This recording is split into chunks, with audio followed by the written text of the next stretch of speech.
India America റിലേഷൻസിൽ എന്താണ് സംഭവിച്ചത് എന്നതിനെക്കുറിച്ച് വളരെ ഡീറ്റെയിൽ ആയിട്ട് ഒരു വിശദീകരണം നൽകിയിരിക്കുന്നത് ഒരു മുൻ ഹൈ കമ്മീഷണറാണ്. കാനഡയിലെ ഇന്ത്യയുടെ മുൻ ഹൈ കമ്മീഷണറായിരുന്ന വികാസ് സ്വരൂപ്. അദ്ദേഹം പറയാണ് എന്താണ് അമേരിക്ക ഇന്ത്യ റിലേഷനിൽ സംഭവിച്ച കാര്യങ്ങളെന്ന്. വളരെ വിശദമായി തന്നെ അദ്ദേഹം ഈ കാര്യങ്ങളെക്കുറിച്ച് സംസാരിക്കുന്നുണ്ട്. ഒന്നാമത്തെ കാര്യം എന്ന് പറയുന്നത്, അദ്ദേഹം പറയുന്നത് ട്രംപിന് ഇന്ത്യ ബ്രിക്സിലെ ഒരു അംഗമായി തുടരുന്നത് തീരെ ഇഷ്ടപ്പെടുന്നില്ല. ട്രംപിന്റെ കാഴ്ചപ്പാടിൽ ബ്രിക്സ് എന്ന് പറയുന്നത് ഒരു ആന്റി അമേരിക്കൻ അലയൻസ് ആണ്. അമേരിക്കൻ ഡോളറിന്റെ ആധിപത്യം അവസാനിപ്പിക്കാനായിട്ട് ബ്രിക്സ് ശ്രമിക്കുന്നു എന്നാണ് ട്രംപ് കരുതുന്നത്. അതുകൊണ്ട് തന്നെ ഇന്ത്യ ബ്രിക്സിലെ ഒരു അംഗമായി തുടരുന്നതിൽ ട്രംപിന് അതൃപ്തിയുണ്ട്. ഇതാണ് ഒന്നാമത്തെ കാര്യമായിട്ട് അദ്ദേഹം പറയുന്നത്.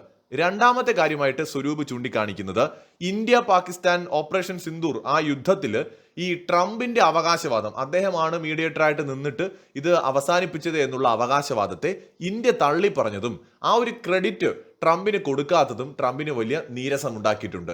കുറഞ്ഞതൊരു 30 തവണയെങ്കിലും ആവർത്തിച്ച് ഇതേ അവകാശവാദം മാധ്യമങ്ങളുടെ മുമ്പിൽ ട്രംപ് പറയാൻ കാരണം ആ ഒരു ജാള്യത മറയ്ക്കാൻ വേണ്ടിയിട്ടാണെന്നാണ് അദ്ദേഹം ചൂണ്ടിക്കാണിക്കുന്നത്. ഇന്ത്യയോട് നീരസം തോന്നുന്നതിൽ ഇതൊരു പ്രധാന ഘടകമായി എന്നും അദ്ദേഹം പറയുന്നു. മൂന്നാമത്തെ കാര്യമായിട്ട് അദ്ദേഹം ചൂണ്ടിക്കാണിക്കുന്നത് ട്രംപ് ഇന്ത്യയുമായിട്ട് ട്രേഡ് ഡീൽ ഉണ്ടാക്കാൻ ശ്രമിക്കുമ്പോൾ തന്നെ അഗ്രികൾച്ചർ, അതുപോലെ ഡയറി, അതുപോലെ ജനറ്റിക്കലി മോഡിഫൈഡ് ക്രോപ്സ് ഇങ്ങനെയുള്ള മേഖലകളിൽ അമേരിക്കൻ കമ്പനികൾക്ക് ഇന്ത്യയിൽ അവസരം നൽകുന്നില്ല എന്നുള്ളതാണ് ട്രംപിന്റെ മൂന്നാമത്തെ പരിഭവത്തിനുള്ള പ്രധാന കാരണങ്ങളിൽ ഒന്ന്. അതിനാൽ തന്നെ ട്രംപ് നല്ലപോലെ ഇന്ത്യയിൽ പ്രഷർ ചെലുത്തി ഇന്ത്യയെ കൊണ്ട് ഇത് സമ്മതിപ്പിക്കാനും ഒരു ട്രേഡ് ഡീൽ ഉണ്ടാക്കാനും ആഗ്രഹിക്കുന്നുണ്ട്. നാലാമത്തെ വളരെ പ്രധാനപ്പെട്ട കാര്യം, ട്രംപിന് നോബൽ പ്രൈസ് വേണം. അവിടെയാണ് പാകിസ്ഥാൻ ഓവർ സ്മാർട്ടായി കളിച്ചത്. അതായത് പാകിസ്ഥാൻ ട്രംപിന്റെ ഒരു ഇടപെടൽ അംഗീകരിക്കുക മാത്രമല്ല, ട്രംപിനെ നോബൽ സമ്മാനത്തിന് വേണ്ടിയിട്ട് നോമിനേറ്റ് കൂടെ ചെയ്തു. ഈ ട്രംപിന് നോബൽ സമ്മാനം കിട്ടണമെന്നുള്ളതിന് നമ്മുടെ സ്വരൂപ് പറയുന്ന ചില കാര്യങ്ങളുണ്ട്. സമാധാനത്തിനുള്ള നോബൽ സമ്മാനത്തിന് വേണ്ടിയിട്ട് ട്രംപ് ശ്രമിക്കുന്നു എന്നതിന്റെ തെളിവുകളായിട്ടാണ് അദ്ദേഹം പറയുന്നത്. കംബോഡിയയും തായ്ലൻഡും തമ്മിൽ ഒരു പ്രശ്നമുണ്ടായി. പെട്ടെന്ന് തന്നെ ട്രംപ് ഇടപെട്ട് യുദ്ധം അവസാനിപ്പിക്കുന്നു. താനിതാ യുദ്ധം അവസാനിപ്പിച്ചു എന്ന് അദ്ദേഹം സ്വയം അതിന്റെ ക്രെഡിറ്റ് ഏറ്റെടുക്കുന്നു. ഒരു ആഫ്രിക്കൻ രാജ്യം റവാൻഡ, അങ്ങനെ കണ്ടാണ് അതിന്റെ പേര്. ഈ ആഫ്രിക്കൻ രാജ്യമായിട്ടുള്ള റവാൻഡയും ഡെമോക്രാറ്റിക് റിപ്പബ്ലിക് ഓഫ് കോങ്കോയും തമ്മിൽ ഉണ്ടായിരുന്ന പ്രശ്നങ്ങൾ പരിഹരിച്ചിട്ട് അതിന്റെയും ക്രെഡിറ്റ് ട്രംപ് എടുക്കുന്നുണ്ട്.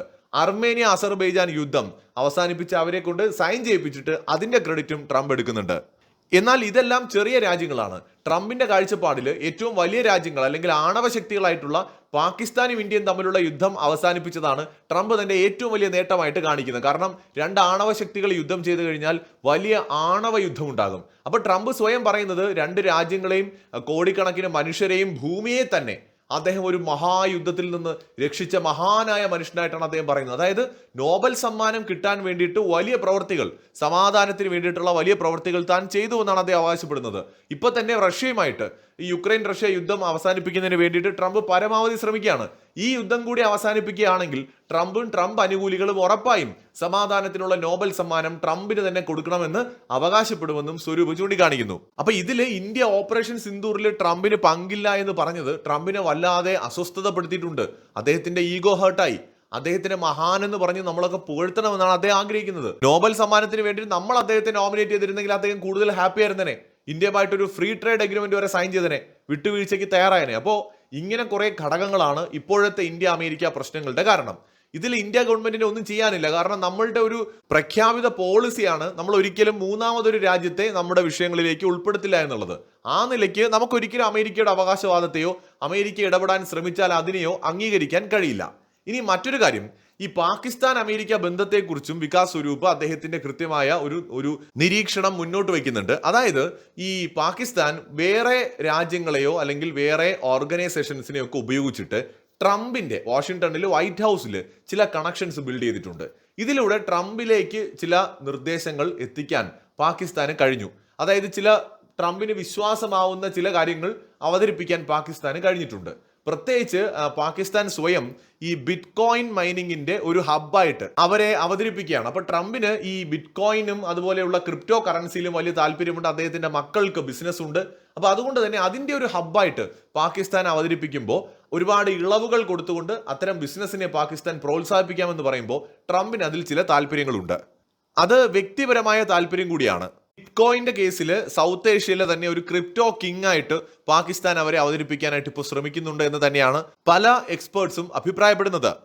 ഈ ട്രംപിന്റെ കൂടെ നിൽക്കുന്ന ചിലരുണ്ട്, സമ്പന്നരായിട്ടുള്ള ആൾക്കാർ, ട്രംപിന്റെ ഓഫീസിലൊപ്പമുള്ള ആൾക്കാർ, അല്ലെങ്കിൽ ട്രംപിന്റെ ഫാമിലിയുമായി ബന്ധപ്പെട്ട് നിൽക്കുന്ന ആൾക്കാരൊക്കെ, ഇവർക്കൊക്കെ ഈ ക്രിപ്റ്റോ കറൻസിയിൽ വൻതോതിലുള്ള ഇൻവെസ്റ്റ്മെന്റ് ഉണ്ട്. ഇതിലാണ് പാകിസ്ഥാൻകാർ പിടിച്ചത്. അപ്പൊ ഇവരെ കൂടെ നിർത്തിക്കൊണ്ടുള്ള ഒരു കളിയാണ് പാകിസ്ഥാൻ കളിക്കുന്നത്. പക്ഷേ ഈ സ്വരൂപ് അടക്കമുള്ള വിദഗ്ധരായിട്ടുള്ള ആൾക്കാരെല്ലാം പറയുന്നത് ഇതൊരു താൽക്കാലിക പ്രതിഭാസമാണ്, ഇതൊരു ഷോർട്ട് ടേമിലേക്കുള്ള ഒരു പ്രതിഭാസമാണ്. ഇതിനൊരു ലോങ് ആയിട്ടുള്ള ഒരു ഫ്യൂച്ചർ ഇല്ല. അതായത് ഒന്നുകിൽ അമേരിക്കയിലെ ഭരണമാറ്റം കൊണ്ടോ അല്ലെങ്കിൽ ട്രംപിന്റെ തന്നെ പോളിസികളിൽ ഇനിയുള്ള നാളുകളിൽ ഷിഫ്റ്റ് ഉണ്ടാകാനൊക്കെ സാധ്യതയുണ്ട്. ഇതൊരു താൽക്കാലിക പ്രതിഭാസമാണ്. ഇതിനേക്കാൾ ബെറ്റർ ഓപ്ഷൻ അമേരിക്കയുടെ മുമ്പിൽ വന്ന, അല്ലെങ്കിൽ പാകിസ്ഥാനെ കൊണ്ട് നടക്കില്ല എന്നൊരു തോന്നൽ അവർക്ക് ഉണ്ടായാൽ കഴിഞ്ഞു അവിടെ. ഇത് ട്രംപ് ഇന്ത്യ ഒരു വലിയ ശത്രുവായിട്ടൊന്നും കാണുന്നില്ല എന്ന് വേണം നമ്മൾ മനസ്സിലാക്കാൻ. അതായത് ഇന്ത്യയുടെ എതിർപ്പ് ട്രംപിനുണ്ട്. ഓപ്പറേഷൻ സിന്ദൂറിൽ നമ്മൾ ട്രംപിന്റെ റോള് സമ്മതിക്കാത്തതിലെ വിയോജിപ്പുണ്ട്. അതുപോലെ തന്നെ ഇന്ത്യ എന്ന് പറയുന്ന രാജ്യത്തിന്റെ അസാധ്യമായ വളർച്ചയിൽ ചില അസ്വസ്ഥതയുമുണ്ട്. നമ്മൾ ബ്രിക്സിന്റെയും കൂടി ഭാഗമാണല്ലോ.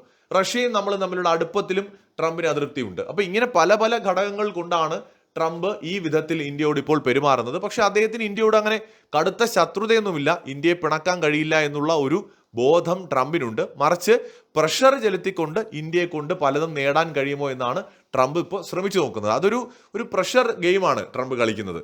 അതായത് നമ്മുടെ മേൽ പല സൈഡിൽ നിന്നും സമ്മർദ്ദം ഏൽപ്പിച്ചുകൊണ്ട് നമ്മളെ കൊണ്ട് അവർക്ക് ആവശ്യമുള്ള കാര്യങ്ങളിൽ ഡീൽ ചെയ്യിപ്പിക്കുക. അതിനുള്ള ഒരു ശ്രമമാണ് ട്രംപ് നടത്തി നോക്കുന്നത്. പക്ഷെ ഇത് ഒരുപാട് കാലം തുടരില്ല. ഇന്ത്യയുടെ പ്രതിരോധം ഫലം കാണുന്നുണ്ട് എന്നും വിലയിരുത്തപ്പെടുന്നു. കൂടുതൽ അപ്ഡേറ്റ്സുമായി വീണ്ടും കാണാം.